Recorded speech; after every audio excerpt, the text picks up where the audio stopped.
Hey everybody, welcome to the Thursday edition of Just Parlays. I'm Jim Williams, along with Chris King, as I had a momentary lapse of what's going on here. How you doing, Chris? You have a nice night last night? No, I had to watch the Maple Leafs completely stink out the joint against the Sabres last night. It was very disappointing to see them play absolutely terrible hockey for 60 minutes against a mediocre hockey team that had lost 6 in a row. Especially as the first game back with a full crowd, but the crowd sounded like, you were actually playing a game in Buffalo where nobody shows up. So they played in Montreal and there wasn't any... No, they played in Toronto. Toronto, I'm sorry. There wasn't any crowd noise? No, it was weird. I mean, they had a full house for the first time since December because, Canada had limited capacity for all that time, but there was no noise at all. Huh. It was very strange. Yeah, I bet. Speaking of let's talk about our friends at BetMGM, okay? BetMGM, here's what they've got for us. They got two. We're going to take this one first. And that's BetMGM will give new customers a risk-free bet on your first sports wager up to $1,000. Now, it's only for new players, and you're eligible for that bonus, but it must be claimed within 7 days. Now, here's the deal. Once you create an account, make your first deposit, and place any real money sports bet between $10 and $1,000, then what's going to happen is BetMGM will match it for you, okay? So there's no promo codes. You just go to the show box below, click on the link. It takes you to BetMGM, and you get that deal, okay? Now remember, as we always say, that you must be 21 years of age to participate and always bet responsibly. So with that in mind, let's go to the tournaments, and we start with a couple of our favorite teams. Yeah, we're going to start with IPFW, the good old Mastodons. They turned it on down the stretch in the Horizon League. They're going to face UIC, who got here by knocking off Milwaukee in a game that nobody was really impressed by because, after all, it was Milwaukee, who then turned around and fired their coach. So in the middle of the game. Yes. Tough break for Pat Baldwin, but, Now UIC gets to go on the road to face a Mastodons team that's had some great success down the stretch. Like we said, if you look, they've won their last 9 games in the regular season. They were 11-10. Now they're 20-10. They finished 15-6 in the Horizon League. So that, they got some momentum coming in, and they score the ball well. They're 93rd in scoring offense at 74.6 points a game. They're 57th in field goal percentage. They're 49th shooting inside the arc, and they can shoot from the outside too, which makes them a dangerous team to defend. Mm-hmm. They're 14th in threes. They're 26th in three-point shooting, and they knock down free throws, which we can't stress enough, as we've said, going into conference tournaments and as we move on with March Madness and everything. If you don't knock down free throws, you're not going to last very long, especially if it's a close game. Meanwhile, UIC, they can score. They don't play defense, though, and that's going to be their undoing here. 272nd in scoring defense for Luke Yaklick's team. They're 317th in field goal percentage defense at 46%. They're 201st in two-point defense. And look at that number, Jim, from three-point range. They're terrible defending the three. 36.6%, which is 330th in the country. That's not going to bode well against IPFW. Like we said, will bomb you from the outside and make life miserable. UIC is 3-9-1 against the spread in their last 13 after an ATS win. 1-4-1 in their last 6 on Thursday. The Mastodons 5-0 in their last 5 after an ATS win. 6-0 in their last 6 after a straight-up win. 10-1 against the spread in their last 11 as a favorite. And 8-1 against the spread in their last 9 against teams with a losing record. UIC, congratulations. You won a game in the tournament. You're not going to win a second one. The Mastodons come up with the victory here to move on in the Horizon League while UIC goes home. And there you go. The games are being played in Indianapolis, right? That's where their tournament is? No, these are still on home floor. So they're still on the home floor. Allen County War Memorial Auditorium. Coliseum. Okay. So where do the Mastodons go from here? Let me double check. Because they're basically, obviously, they're a little lower seed because the first, there's buys. So that allows, some of the home teams. The Mastodons got a bye in the first round because that's why UIC already played. The Mastodons are a 2 seed. Okay, so after they'll host a team. Right. After this, they'll face whoever if they win and Cleveland State wins, which is what we're expecting since they'll play Robert Morris.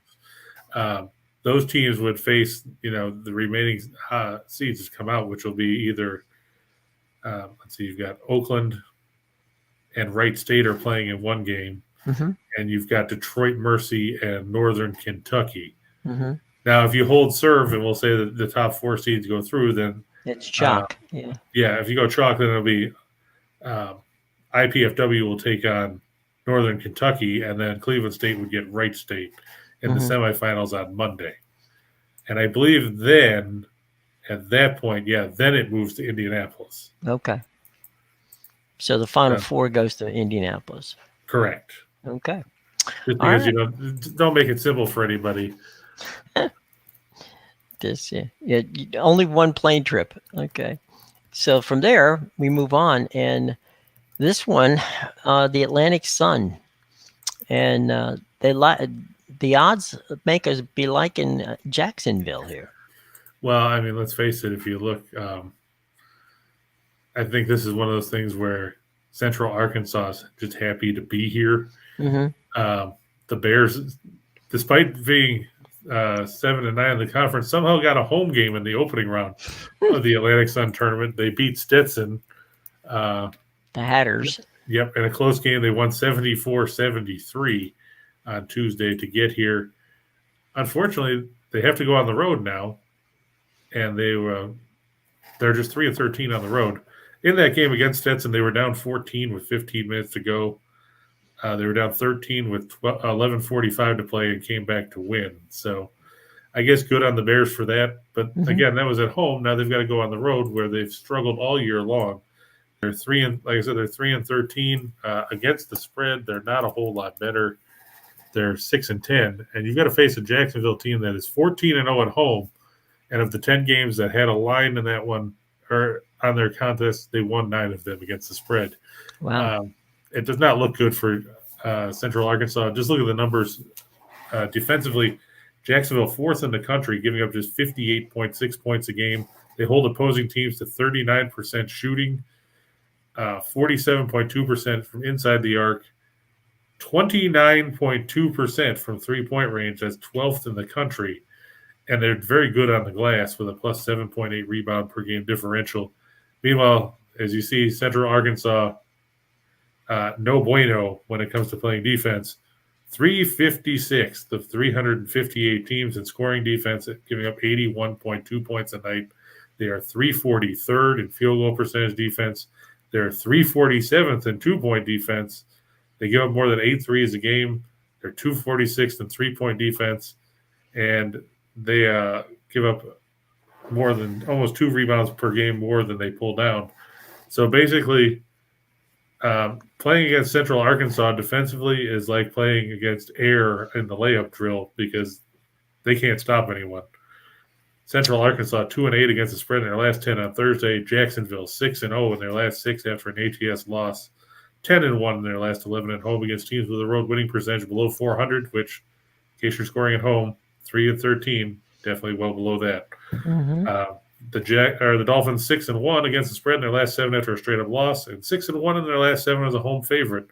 I know giving double digits is not always the most entertaining thing to do, but in the first meeting this season, which was basically the only meeting because for some reason they overload these conferences where there's 85 teams, and some teams you play twice, some teams you play once. But Jacksonville cruised to a 79-59 win at the Swisher Gymnasium back on January 29th. They should have little trouble dispatching Central Arkansas out of the tournament again. One thing to watch for is the tempo of the game. Central Arkansas loves to run. They're 12th in the nation with 72.4 possessions per adjusted tempo, according to Ken Palm. Jacksonville, 355th, 61.8 possessions a night. if the Dolphins play their style, Central Arkansas will struggle offensively. And if Central Arkansas tries to run, they're just going to open themselves up to more problems on the defensive end of the floor. That's probably why they have defensive problems on the floors. If they're trying to run and don't hit the shot, they got numbers going back the other way. So yeah, and they're not a great offensive team. You look, they shoot 43.9% from the floor. They shoot 30.2% from three, so maybe they should stop taking those. The one good thing is they do knock down free throws. So, I mean, if Jacksonville gets in foul trouble, that'll keep Central Arkansas in the game. But they don't get to the line enough because if you look, they only average 14 attempts a game. It's 326th in the country. That's not going to get it done against a Dolphins team that has been just dominant on the defensive end of the floor. It kind of makes Tony Bennett's pack line defense look mediocre in comparison. There you go. And so they move. If they move on, and they will play. Will they stay at home, or how does that work? I'm going to take a look at their bracket here because some of these brackets are just so weird. It's hard to keep track. Let's see. Atlantic Sun bracket says, okay. They're like going to the Tennessean to find out what the bracket looks like. Right. Okay, and here's a bracket that's printable. That's great. How about you show it to me? There we go. All right. If Jacksonville wins, they will go to the semifinals. And I guess it'll depend if Kennesaw State can pull off an upset, which I'm doubting because they'll be facing how great will that be? It'll be Jacksonville and Jacksonville State from two different states. Jacksonville State, of course, from Alabama. And then Jacksonville from Florida. Yeah. Then it looks like they would end up going to Jacksonville State because Jacksonville State won the West Division of the A-Sun. And then on the other side of the bracket, today you've also got top-seeded Liberty from the East will take on the 4th seed out of the West, Lipscomb. And you'll have Bellarmine and Florida Gulf Coast in what should be a highly entertaining matchup there. Absolutely. Well, let's get ready to go to the NHL. We got some stuff going on on the ice tonight, and let's see where we're going. Yeah, one more thing about college basketball. The one game I stayed away from was Navy is going to play American tonight in the Patriot League, and I talked to Pete Medhurst briefly last night. Navy's favored by 12. Even Pete said that's too many points. His direct quote was, let's see what it was. He said he would play the under. He said, big lines and low-scoring games are death. American had 34 points with 1:30 left against his last time and hit 4 garbage time threes to cover. That was that 55-46 win that Navy had a couple weeks ago.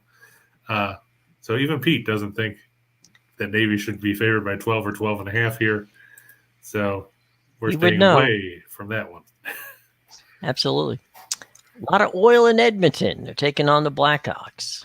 Yeah, this game coming to you from the Windy City. The Oilers 30-21-3, 16-10-3 on the road. The Blackhawks not so good. Let's just put it that way. They come in with a record of horrible 19-27-8. They're 9-14-4 at home. Oilers have turned it around since firing Dave Tippett. They're 7-3-0 under Jay Woodcroft. For some reason, firing your coach seems to give you momentum for a little bit of time. Whether it carries over long term remains to be seen. It's supposed to be Mike Smith, 5-7-1 with a 353 goals against and an 893 save percentage. Starting for the Oilers against Marc-Andre Fleury, 16-19-4 with a 283 goals against, a 911 save percentage, and 4 shutouts for the Blackhawks. Edmonton can still score. They just can't keep the puck out of their own net. They're 9th in goals for at 3.26. They're 22nd in goals against at 3.17. The good part is they're facing a Chicago team that couldn't light the lamp if they tried. 3rd worst in the league in goals for at 2.43. They're 24th in goals against at 3.39. Edmonton is 5-0 in their last 5 as a favorite. They're 4-0 in their last 4 as a road favorite. They're 5-0 in their last 5 against teams with a losing record. Chicago apparently forgot what it's like to win at home. 1-8 in their last 9 at the United Center. 12-39 in their last 51 against teams with a winning record. And 1-4 in their last 5 overall. look for Connor McDavid and Leon Draisaitl and such to carry the Oilers to a victory here to keep the good times rolling under Woodcroft. Whether, like I said, whether they can sustain it down the stretch and get into a playoff spot and hold it remains to be seen. But at least for right now, there's good feelings in Edmonton. There's Edmonton be worth watching just to watch Connor McDavid play. True. So that'll be good. Where are we going from Edmonton and Chicago in the Windy City? We get to go to the city of brotherly love. The Philadelphia Flyers. The Philadelphia Doormats. The team we love to fade. Yep, and we're doing it again because, hey, look, they're playing the Minnesota Wild. Now, I know the Wild have lost 4 in a row, but we're talking about a Philadelphia team that has 2 double-digit losing streaks, and they had a 6-game skid before they beat Washington Saturday, and then they turned around and got blanked by Edmonton the other night. There you go. Like Sly said, McDavid and Draisaitl are must-see TV. And that's coming from a guy who likes the Winnipeg Jets, so he doesn't like the Oilers, probably if you paid him. So that's high praise coming from another Western Canadian fan base, right? For those 2 guys. I got Joaquin and Nathan are in the house too, so good to see you guys. Good to see you guys too. I'm surprised James isn't here yet, or Ryan. He'll be here. Yeah. Well, I know it. People get busy sometimes. It happens. Mm-hmm. But the Wild, 31-17-3. They're 15-12-2 on the road. Flyers, 16-27 408. No, not really, but they're 16-27-10. They're 9-14-5 at home. Cam Talbot, 19-12-1 with a 298 goals against, a 908 save percentage, and 1 shutout. It's expected to start from Minnesota. Meanwhile, it'll be Carter Hart, 10-17-6 with a 287 goals against, a 912 save percentage, and 1 shutout. For the Flyers, the good part for the Flyers, they're not starting Martin Jones. The bad part for the Flyers, Carter Hart's not that great either. Minnesota's 3rd in the league in goals for at 3.67. They're 21st in goals against at 3.12.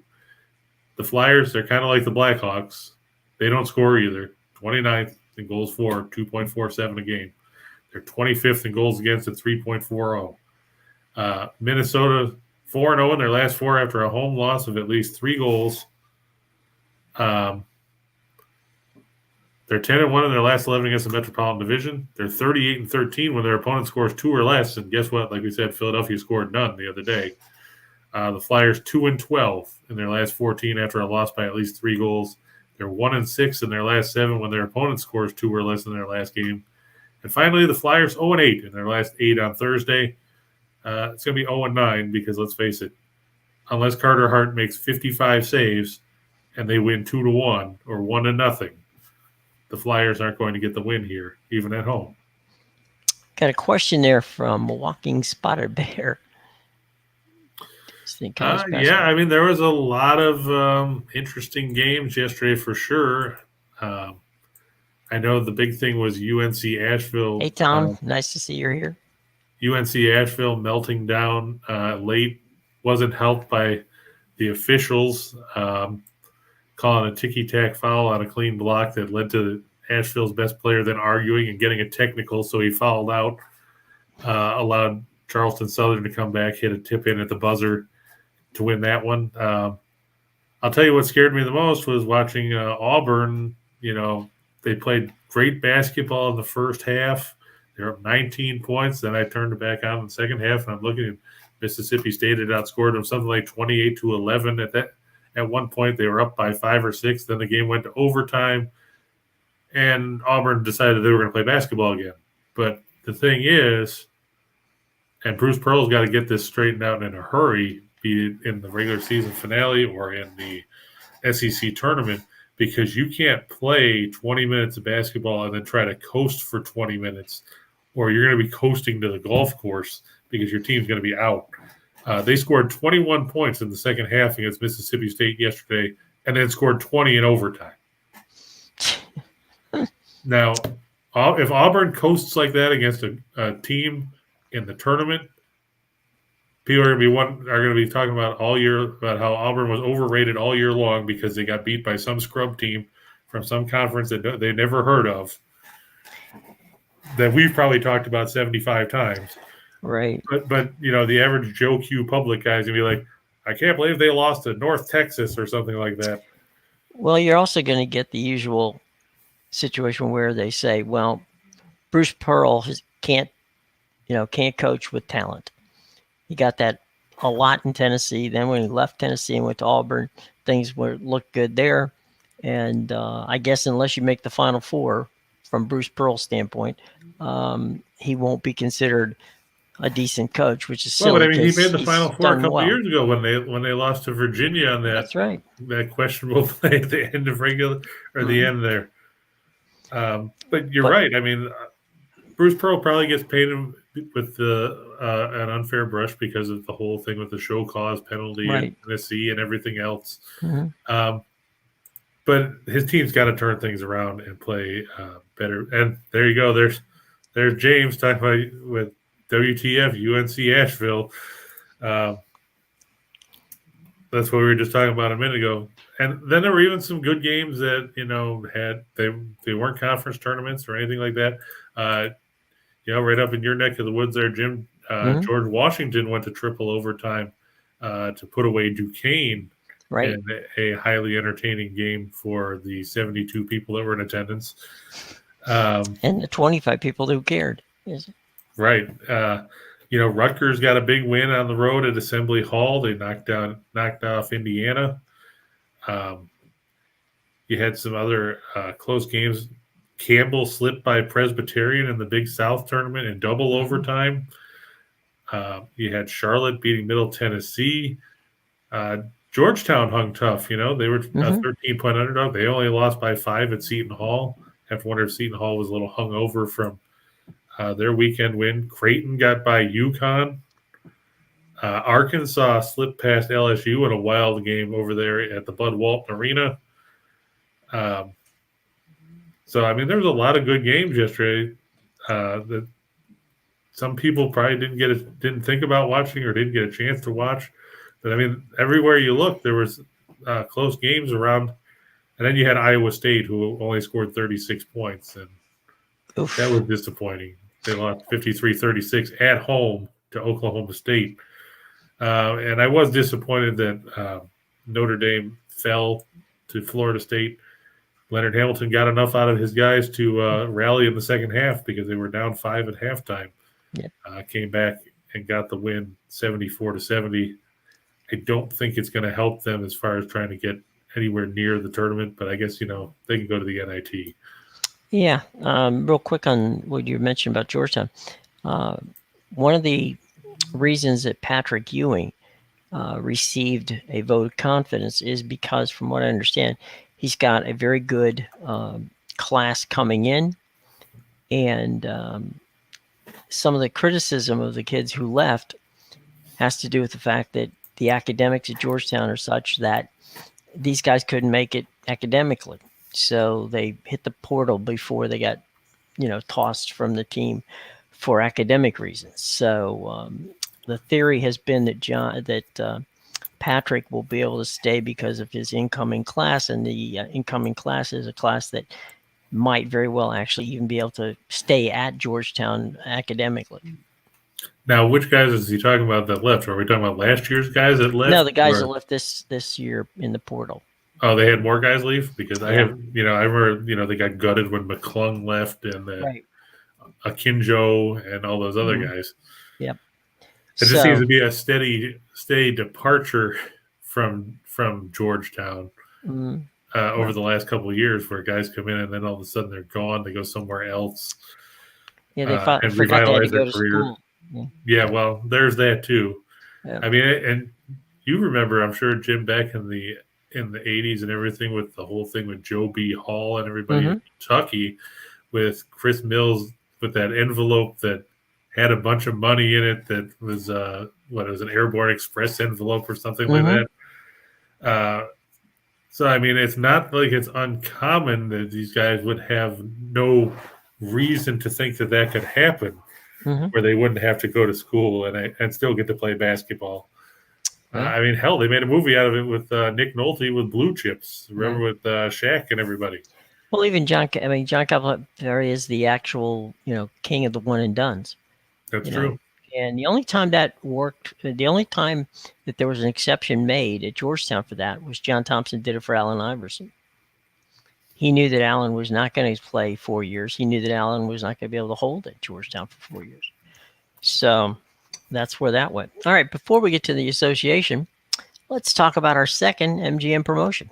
And that's a good one because what it is if you take advantage of the BetMGM promotion, first-time users of the BetMGM app deposit and place a bet of $10 on any NBA game, and you get $200 if either team hits a three-pointer. Okay, so again, all you have to do is use your MGM app for the first time, deposit and place a bet of $10 on any NBA game, and you get $200 if either team hits a three-pointer. Remember, you have to be 21 years or older to participate, and always bet responsibly. Okay, so let's go to the association where there's a couple of interesting games tonight to be sure. Here we go. Yep. Before we get there, though, Nathan's asking about a 3:00 tip in the Sun Belt tournament. Little Rock taking on South Alabama.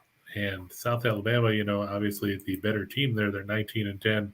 Little Rock has been awful. I faded them often this season because Darrell Walker's team is bad. They lost 9 of their last 10. They finished 8-18. Overall, they were 3-11 in the conference.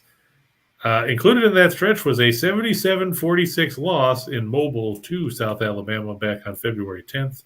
I know the Jaguars are favored by 13 points here, but let's face it, South Alabama, they're an average team offensively, but they're 28th in the nation in scoring defense at 62.8 points a game.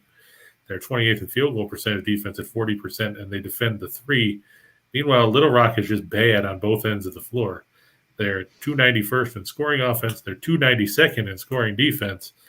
I don't really give Little Rock a ton of faith here. They're 2-11 in games that weren't played at home this year. 1-10 on the road, 1-1 on neutral floors. It just doesn't bode well for the Trojans when you can't shoot and you can't stop somebody else from shooting and scoring on you. I think South Alabama, as ugly as that line is, because let's face it, nobody wants to give away double-digit points this time of year because we've seen how fickle things are. Just look at the NBA yesterday, which we'll get to in a minute.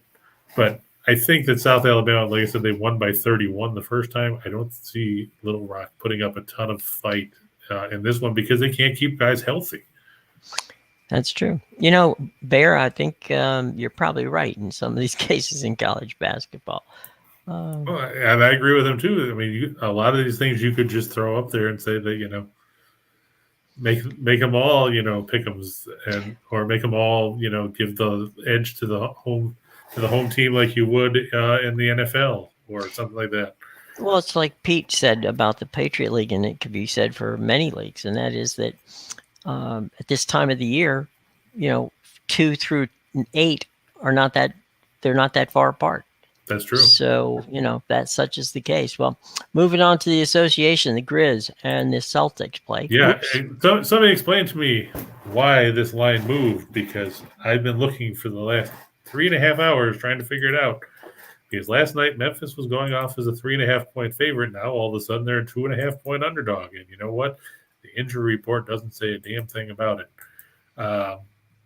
Because if you look at the injury report, and this is the latest one that just came out, half an hour ago, the only guy that's out for Memphis that anybody cares about is Dylan Brooks, but he hasn't played since January.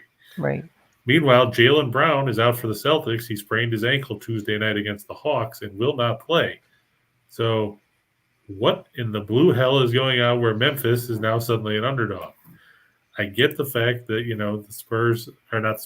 Memphis beat the Spurs Monday, but they had 2 days off. Boston played Atlanta Tuesday, and they've been off. They had yesterday off. I'm just going to double check, make sure I'm not seeing any exciting stuff here about somebody playing tomorrow. Let's see. Nope. Nobody's playing a back-to-back either. So, because I know that's always can be a point of concern, is if they might rest somebody because of a back-to-back situation. Mm-hmm. I don't get it. So Memphis, it's 43. One of those wonky lines. That's all. There's a lot of them in the NBA today. So I don't. Mm-hmm. There's a lot of stuff. There has to be something going on behind the scenes. Maybe Mattress Mac is throwing around money again because he wants to burn some dough, so he I bet guess. $85 zillion on the Celtics. I don't know, but if I'm getting points with Memphis, I'll take them. Why not? Yeah, you'd be fool not to. Yeah, Memphis is third in scoring offense, 113.9 points a game. Boston's third in scoring defense, but they're in the middle of the pack in scoring offense. We had this case yesterday, and I thought that Cleveland would have taken care of Charlotte playing at home, especially with Garland back. And they promptly went and stunk out the building, getting blown out by 21 by the Hornets. So I'm going to ride with Memphis here. We saw Morant's ridiculous game against San Antonio the other day when he had 52 points, hitting 22 of 30 from the floor. No, Tom, according to anything that's come out, I don't see anything about Morant sitting out tonight. I've checked the injury reports. I've checked with all the Memphis beat writers and everything else. There's nothing about Morant not playing. All they're talking about now is how Morant's buzzer beater at the end of the first half when he volleyball set that shot into the basket is now the most watched Instagram video ever. Whoa. So there you go. There's that. But other than that, unless they're going to make some announcement right before tip-off, but I'm going to stick with Memphis here. I'm going to take the points. The Grizzlies 7-0 in their last 7 on 2 days of rest, 6-1 in their last 7 after an ATS win. Boston 6-16-1 in their last 23 after an ATS win, and the Grizzlies 16-6 against the spread in the last 22 meetings in Boston. Well, Memphis has been good to us, so why not take the points and enjoy the Grizzlies? Yeah, that's the way I'm looking at it. I mean, if nothing happens between now and tip-off that nobody's talking about, it wouldn't be the first time. I mean, how many times have we seen a guy get scratched, right, the last minute tip? But as of right now, there's nothing out there saying that anyone other than Jaylen Brown is not playing for the Celtics and that Dylan Brooks is out for Memphis, but we knew that anyway. Right. On the plus side, Brooks is due back in the next week or so, which will help the Grizzlies out because it'll give them another scoring option to work with outside of Morant and Jackson and company. Absolutely. All right, so we move from there out west. Yeah, and we're going to go to Dallas, actually. The Mavs hosting the Warriors. This line has actually moved to the Mavs are favored by 2.5, but this is another one that shifted because yesterday Golden State was favored by 2.5 or 3, and now it's Dallas by 2.5. And looking at the injury report again, there's not a whole lot to write home about. Trey Burke won't play for Dallas. He's out with a shoulder sprain. Marquise Chris out with a sore knee. Tim Hardaway still out after that foot surgery. Maxi Kleba and Frank Ntilikina are both questionable with ankle issues. Theo Pinson out with a broken finger. Meanwhile, for Golden State, we knew Draymond Green wasn't going to play. We knew Iguodala wasn't going to play. Damian Lee is questionable. Klay Thompson is questionable, but he's missed the last couple of games anyway. So there's no real injuries that have changed the game. It's not like anybody said, Curry's out with a broken leg that he suffered tripping over an ice bucket in the hotel. There's nothing about anyone having food poisoning or anything else. So there seems to be a lot of shifts, and like Sly said, he's guessing everybody's hammering the Mavs after the last game, probably when they rallied down the stretch to beat Golden State at the Chase Center. That very well could be, but I just don't know if Golden State can replicate it because of the fact that they're not great offensively. As you see, both teams good defensively. The Mavs are second in scoring defense. The Warriors are fourth, but Golden State has a better offense. They're 10th in scoring offense to Dallas' 25th. And you have to think that if it's a close game late, that you're going to see a lot of help defense on Luka Doncic. They're not going to let him go running wild like he did in the fourth quarter in Golden State. That's where the Warriors are going to miss Green, obviously, because he'd be a matchup on Doncic. They're going to have to find a way to be better in that case. But I'm going to take the Warriors here. I know Mark Cuban and the Mavs have played good basketball of late. I still don't think Doncic can hold up being a one-man band for the rest of the season. So I'm going to take the Warriors and the points. Well, it's hard not to. I mean, when you've got the Warriors and they're giving you points, that could be Christmas. You never know. It's a rarity. I mean, let's not. Yeah, that's for sure. Especially whenever they're playing, against the Mavericks. So right. That is definitely a rarity.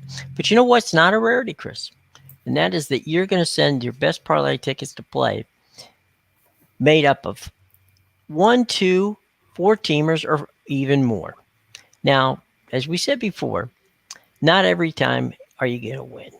But one thing Chris does is he keeps things profitable when he does. In the last 2 weeks, Chris has won 6 2-team parlays, 2 14 parlays, 1 16 parlay, and 2 8-team parlays, earning $100 bettors over $30,000 in winnings. So check out Chris's deal in the show box below, because you'd be foolish not to. All right, and we don't. Right. You don't. And like Jim said, make sure you read the directions in the show box. I don't mail them out myself. I input them and they get mailed out for me. So Right. I don't have to do it. I just, I put them out there and then, the company sends them out for me, so I don't have to. Otherwise, I'd be up all night just sending out emails. Right. Have a master list. The other thing, too, guys, is when you're down there in the show box, which all you have to do is hit more and it'll be there.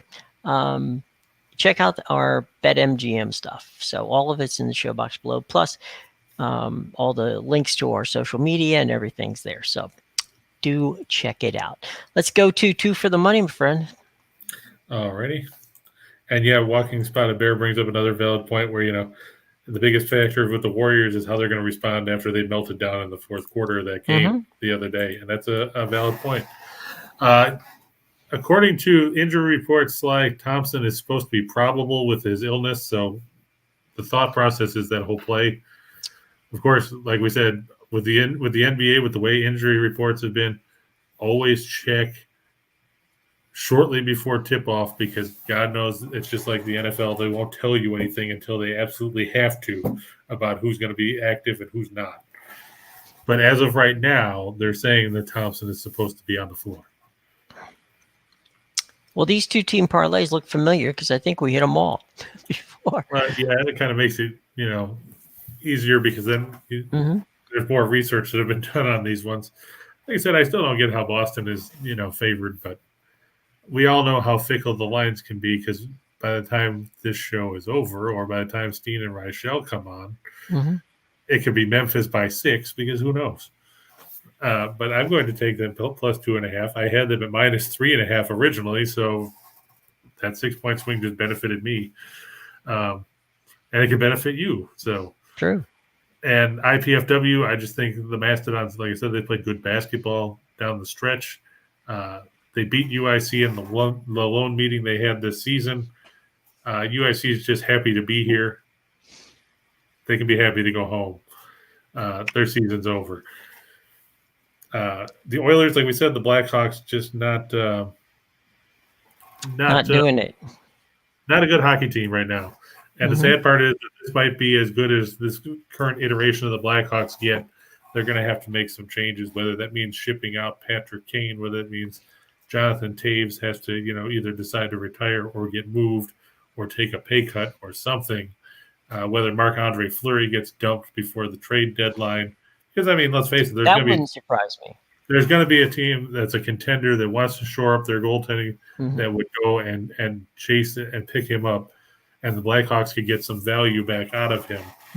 But let's face it, Fleury is not going to help the Blackhawks the way they're constructed right now do anything. There's, I think, 17 points out of the second wild card spot. They're going nowhere. Let's be honest. You might as well sell off what you can and start building for the future, because Fleury's not going to be part of your future.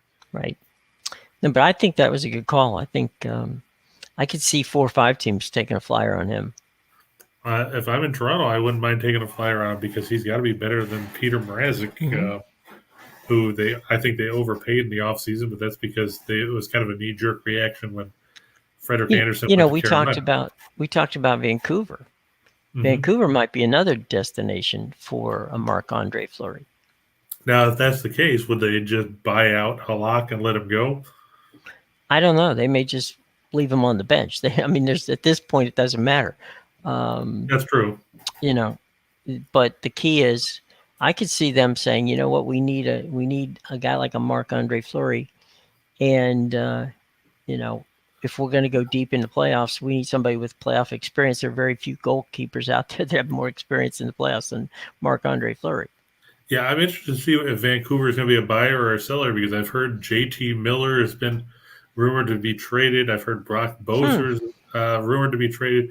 But then again, you know, with the West being as clogged up as it is, as far as chasing the wild card spots, there's a lot of teams that could think that they're still in it at this point. I mean, you take a look just real quick here, and you know, Nashville has 64 points, Dallas has 63. Those are the two wild cards.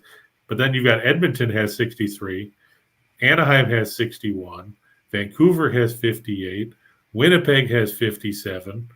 And then, you know, we could probably write off the Sharks, as bad as if I feel to say that for Ryan, but because they have 54 points, they're 9 back. But right there, you've got, you know, a half dozen teams battling for 2 spots. Right. And so you might see a lot more teams that still think they're in it. It's not as clear cut, or it's a little bit more clear cut in the East. As you look, Boston has 68. Washington has 65. They're the wild card teams. Then you go down to Columbus at 57. Detroit has 54. And then you're down to a whole bunch of teams that are, you know, playing for next year.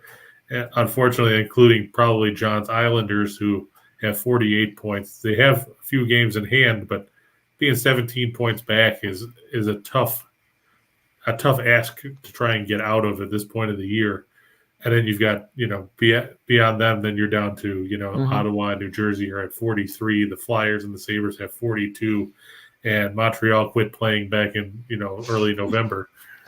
Well, there's 5 teams that you named right in the West alone, without getting into real contenders, who may very much be interested in Marc-Andre Fleury. Right. And so it'll be interesting to see, I don't know if he has a no trade clause or anything in his contract. I'm going to have to see if I can look that up. But still, what will someone be willing to part with to get him? I mean, he's going to be a free agent after the season. Yeah, he's got a 10-team no trade list. So I imagine those 10 teams are probably all crummy teams. Mm-hmm. Which, can you blame them? Would you want to play for, Montreal or somebody like that right now? So it'll come down to what somebody's willing to give up for him, because obviously, you know, his contract will be prorated for the rest of the season, so it'll probably be about $2 million and change, or maybe a little less. But I mean, if you're Vancouver, what do you give up for him?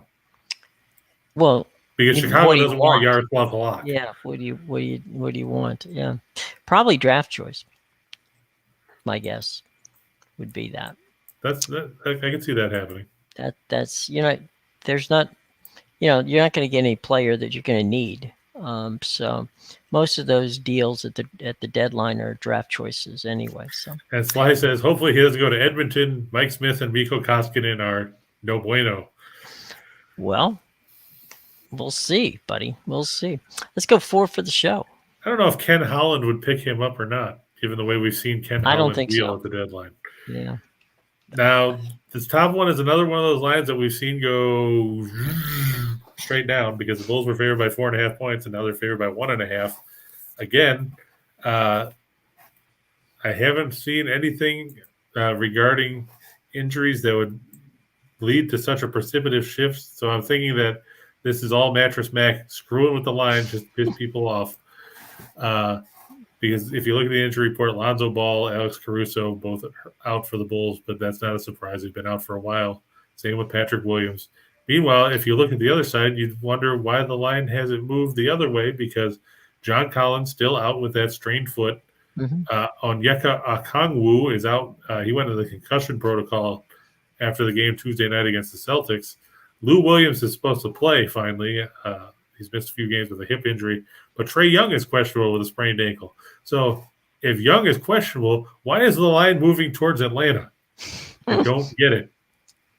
But Makes I no know the Bulls are sense. playing the first game of a back-to-back. They played Milwaukee, I think it is tomorrow night. But Yeah, but this is the Chicago, first game, not the second game. right? It's the first game. I can see Chicago may sitting, and Atlanta has to play tomorrow too. So it's not like there's an advantage. Atlanta goes to Washington to face the Wiz. So I mean, both teams are playing the front half of a back-to-back here. So there's no edge there. So I don't get it. This I think is another. I'm blaming it all on Mattress Mac. He's out there Yeah. throwing around $1 million bets on teams that he knows absolutely nothing about. No, fair enough, but you're getting the Bulls and points. That's not a bad deal. And now we're going to go to the West Coast Conference Tournament. That starts tonight. I know everybody's really excited to see the 10th seeded Pepperdine Waves take on the 7th seeded San Diego Toreros.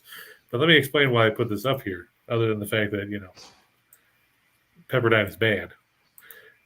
But Pepperdine is bad, folks. They were 0-13 on the road this season. They're 0-2 on neutral floors.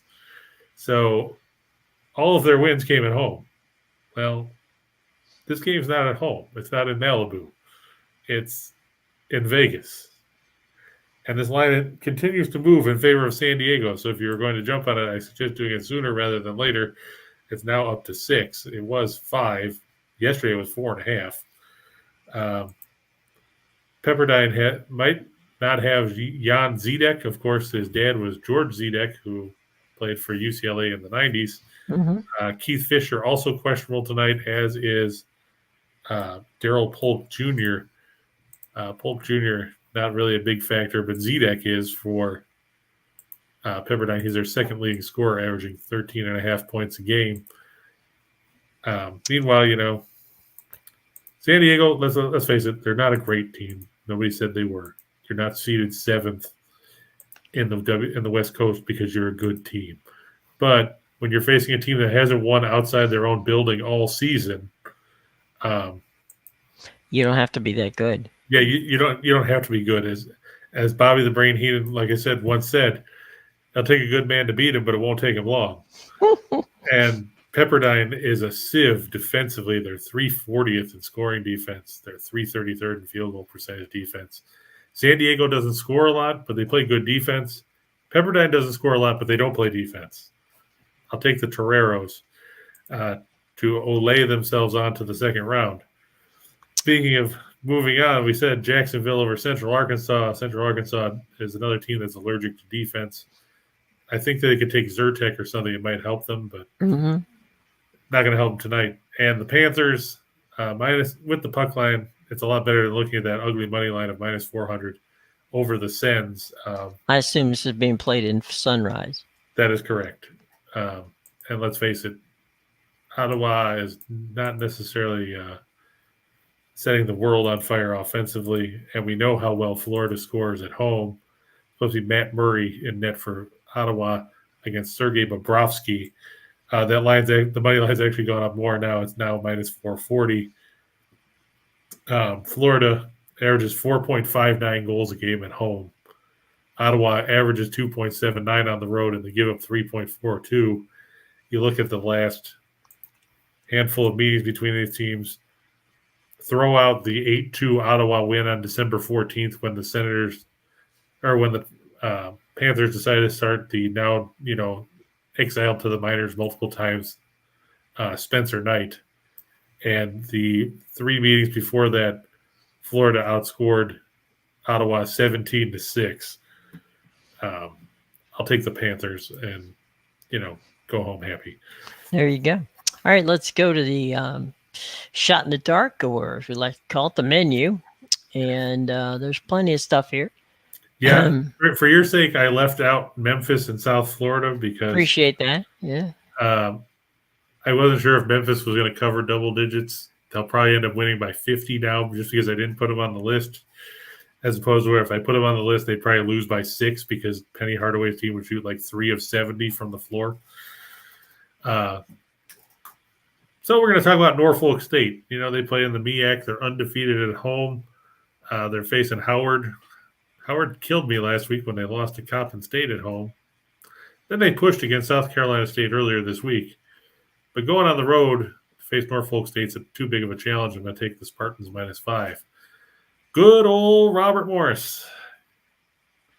Good old Robert Morris. Reichel bet $10 that they'd win the Horizon League tournament. It's $10 he's never going to see again. Yeah, Reichel's going to be out $10 after tonight. Mm-hmm. I think Cleveland State will bounce back from their late season struggles and get the win over the Colonials to remain in the tournament and go to the semifinals. Of course, they're the number 1 seed in the Horizon League. Back to the West Coast Conference. We've talked about the exciting matchup between Pepperdine and San Diego. Now we're going to tell you about the exciting matchup between Loyola Marymount and Pacific. Loyola Marymount's the 8th seed in the tournament. Pacific's the 9. These teams split 2 meetings this season. Though last Saturday, Loyola Marymount took a 90-77 win at home over the Tigers. Interesting stat about the Tigers. We just told you about how bad Pepperdine was away from home this year. Well, Pacific wasn't any better when you get right down to it. The Tigers 0-13 on the road. They did win a neutral floor game. That's right. They were 1-1 on neutral floors. That's the good news. You want the bad news? Their neutral floor win came back in November against Hawaii Hilo.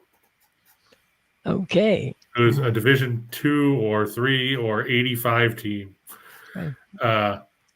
It's intramural. They had to pull away late to win by 11. That doesn't bode. And not only did they win, they still let Hawaii Hilo shoot almost 50% from the floor. That next one is interesting because you got SMU as favored over Cincinnati, and that just goes to prove how that SMU's athletic department has just grown and gotten better and better, both on the football field and now on the basketball court. Well, yeah, let's not take anything away from what Tim Jankovic has done. His team was 3-3 heading into right before Thanksgiving. Mm-hmm. Since then, they've gone 17-4, and that the one I know they're coming off a loss to Houston, but losing it to Houston at the Fertitta Center is not anything to hang your hat off. Mm-hmm. Don't forget they beat Houston at the Moody Coliseum a couple weeks ago as well. Now, Cincinnati did beat SMU rather handily at the Fifth Third Arena up in Cincinnati back in January. However, the Bearcats have fallen off a cliff and hit every rock on the way down because they've lost 4 straight and 6 of the last 7, including disappointing losses to Tulsa, Temple.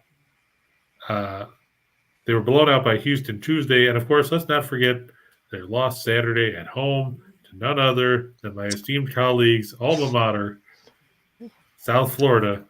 They lost 56-54 in a game where they were favored by 12.5 points. They didn't cover. Yes. They were up 7 with 11:45 to go and still lost. There you go. Boy, talk about a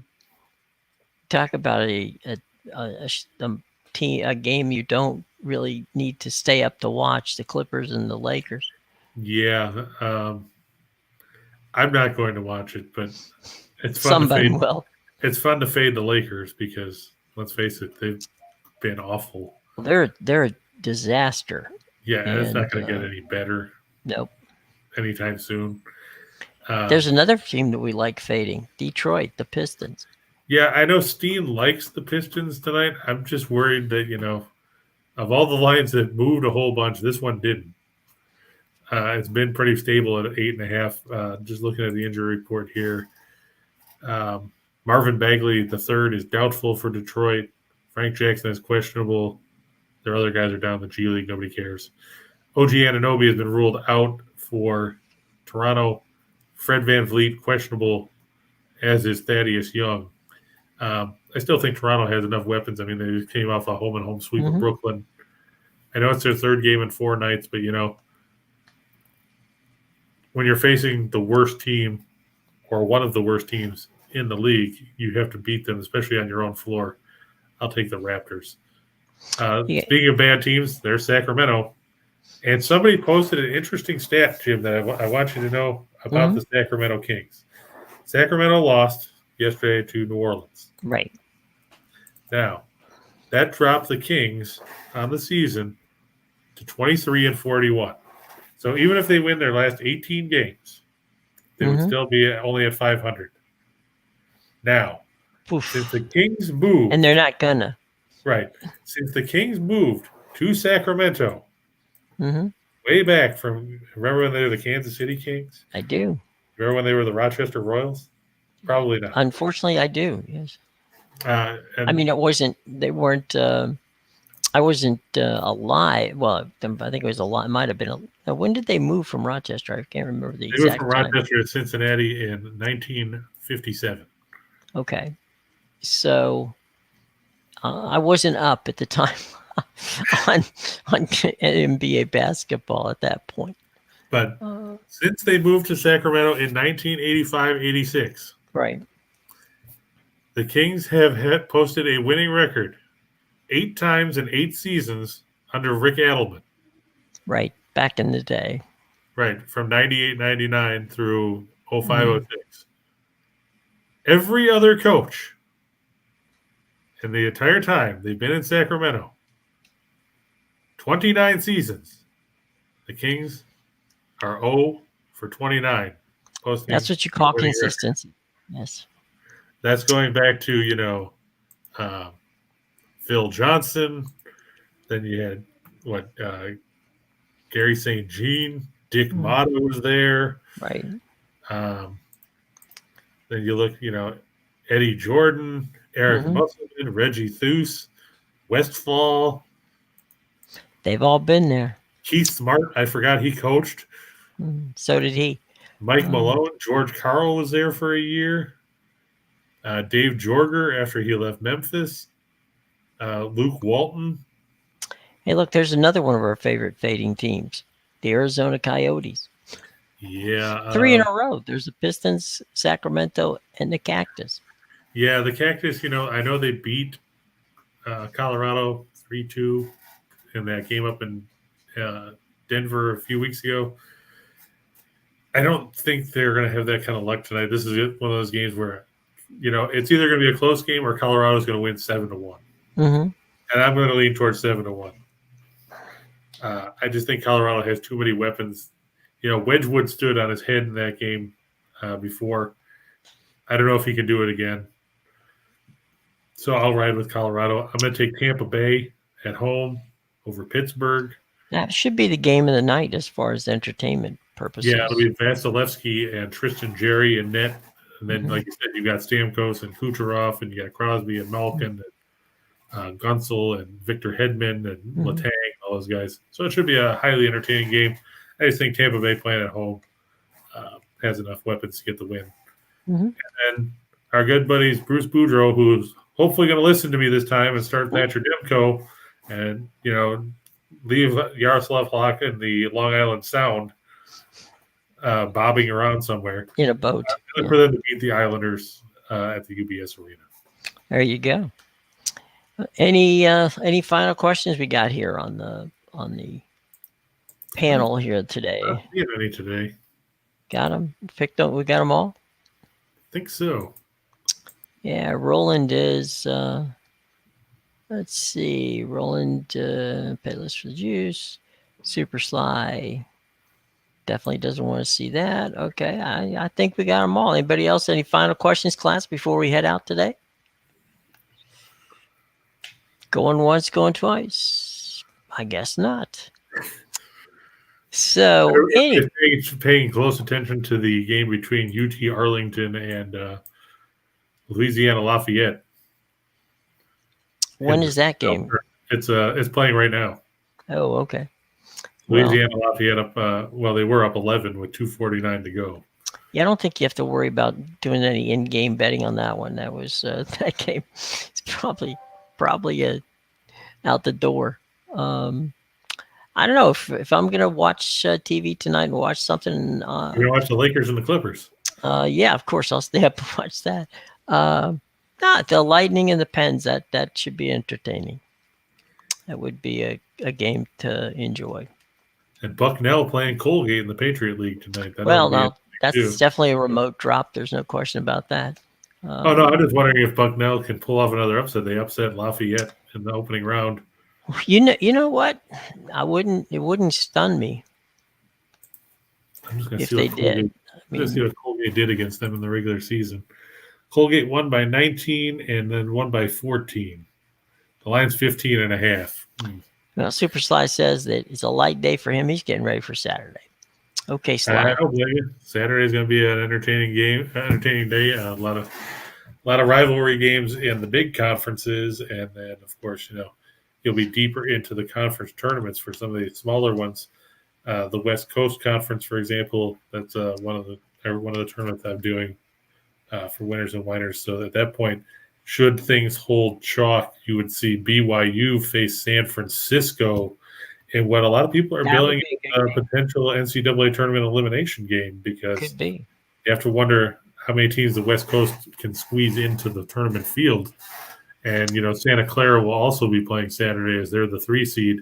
Mm-hmm. Meanwhile, if you're waiting to see Gonzaga and St. Mary's, you won't see them until Monday in the semifinal. Right. So one quick last one from the Bear. Detroit Mercy. Well, Detroit Mercy, they beat Northern Kentucky twice this season. They beat them at home back in, where was it? They beat them at home February 18th. They won 60-52, and they beat them on the road 74-68 on February 5th. Now, I like the Titans. My big concern is what Dick Enberg and Bob Trumpy and those guys used to say back in the 90s when they would talk about football. The hardest thing that there is to do in professional sports, obviously you'd have to adapt it to collegiate here, is to beat the same team 3 times in a season. 1 year, right? And that's what Detroit Mercy's facing here. I think they can hang. Whether they can put away the Norse again, I don't know. I like Northern Kentucky. They played good basketball down the stretch. They were 6-9. They've won 12 out of their last 14, and their only 2 losses in that stretch were both the Detroit Mercy. If anything, I think Darren Horn's going to circle those games on the schedule in the locker room and say, "This is the team that screwed up what could have been a 14-game winning streak." And to quote Apollo Creed in Rocky III, there is no tomorrow. Bryce, we like Navy under. Yeah. And one last one here from Tommy. He thinks he likes San Antonio, so do we. Yeah, they're playing Sacramento. And yeah, I agree, Bryce, the under. Even Pete Medhurst said that, and he's the voice of Navy basketball and pretty much everything Navy related. Even he thinks that it should be under. There you go. All right, guys, it's been fun. Come back and see us on Friday. We'll have our guests, as we always do. Excuse me. And we hope that you have a wonderful day. Chris, enjoy your evening. And we'll get back together again tomorrow. Same time, same station, folks. Come back and see us. Bring your questions. And bring a friend. On your way out, don't forget to hit the like button, the subscribe, and ring the bell so you get notifications anytime that we're on. And all of our social media, plus all the information on all of our BetMGM promotions is in our show box below. Be sure to check that out. Plus all the information on how to get Chris's super picks right there. It's all in the show box below. Stay tuned. Coming up in about a half an hour for Scott and Scott, Back to the Window. And for Chris King, I'm Jim Williams saying have a great day, everybody. We'll see you tomorrow.